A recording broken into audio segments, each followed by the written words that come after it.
भारत और पाकिस्तान के बीच तनाव का नया मोर्चा अब सीमा या फिर कश्मीर नहीं बल्कि नदी का पानी बन गया है। सिडनी स्थित think tank institute for economics and peace की हालिया रिपोर्ट ने पाकिस्तान की चिंता और बढ़ा दी है। रिपोर्ट कहती है कि अगर भारत ने नदियों के फ्लो को रोकने या उसका रुख मोड़ने का फैसला किया तो पाकिस्तान के लिए ये अस्तित्व का संकट साबित हो सकता है। पूरा मामला क्या है, चलिए जानते हैं। नमस्कार, आदाब, आप देख रहे हैं द हिंदी टॉप और मैं हूं आपके साथ सामिया खान।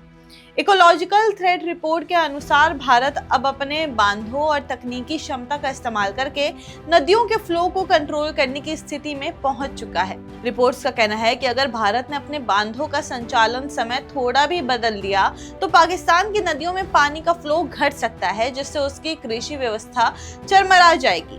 दरअसल इस वक्त इस्लामाबाद की सबसे बड़ी चिंता यही है कि भारत चाहे तो छोटे छोटे कदमों से भी पाकिस्तान की सिंचाई व्यवस्था को नुकसान पहुंचा सकता है, क्योंकि पाकिस्तान के पास पानी भंडारण की पर्याप्त क्षमता नहीं है। यानी अगर भारत ने एक बार पानी रोका तो पाकिस्तान के खेत सूख जाएंगे।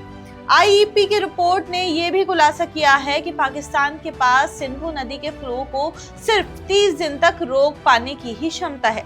इसका मतलब है कि अगर भारत ने लंबे समय के लिए नदियों का फ्लो घटाया या मोड़ा तो पाकिस्तान के शहरों और गांवों में पानी की भारी किल्लत पैदा हो जाएगी। फिलहाल भारत की बुनियादी ढांचा क्षमता ऐसी नहीं है कि वो लंबे समय तक नदियों का पानी पूरी तरह रोक सके, क्योंकि भारत के पास जो प्रमुख बांध हैं वो ज्यादातर रन ऑफ द रिवर परियोजनाएं हैं, यानी इनमें भंडारण क्षमता बहुत कम होती है। यही फिलहाल पाकिस्तान के लिए सबसे बड़ी राहत है। लेकिन रिपोर्ट्स में ये कहा गया है कि अगर भारत आने वाले वर्षों में अपने बांधों की क्षमता बढ़ाता है या नई जल परियोजनाएं बनाता है तो पाकिस्तान के लिए हालात और भी गंभीर हो सकते हैं।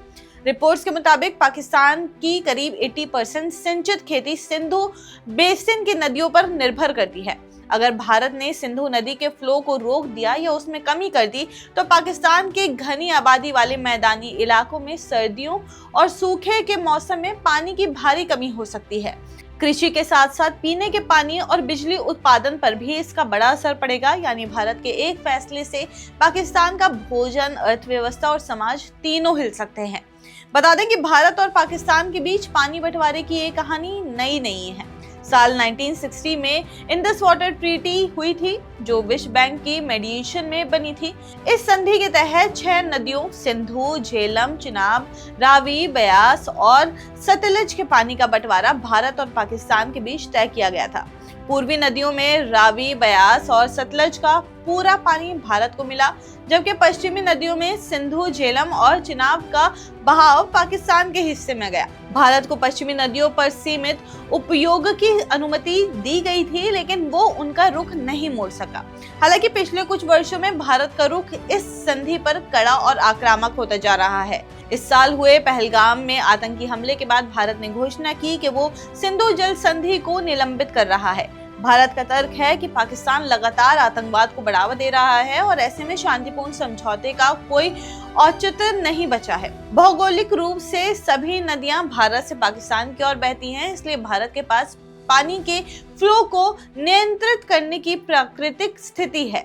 इसी बात से पाकिस्तान में डर फैल गया है कि कहीं भारत अपनी ताकत का इस्तेमाल करके नदियों का रुख मोड़ न दे या पानी रोक न दे। अब ये भी जान लीजिए कि इसमें भारत का क्या पक्ष है। भारत की तरफ से अब तक किसी भी अधिकारी ने ये नहीं कहा है कि नदियों का पानी पूरी तरह रोका जाएगा।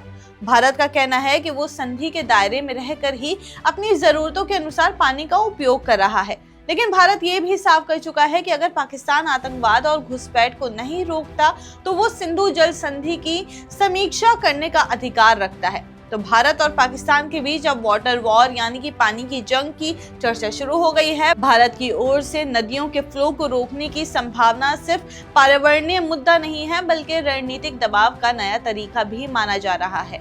आपकी इस पे जो भी राय है हमें कमेंट्स करके जरूर बताइए और ऐसी ही और जानकारी के लिए आप हमारे चैनल द हिंदी टॉप को सब्सक्राइब कर लें। इसके अलावा आप हमें एक्स, फेसबुक और इंस्टाग्राम पर भी फॉलो कर सकते हैं।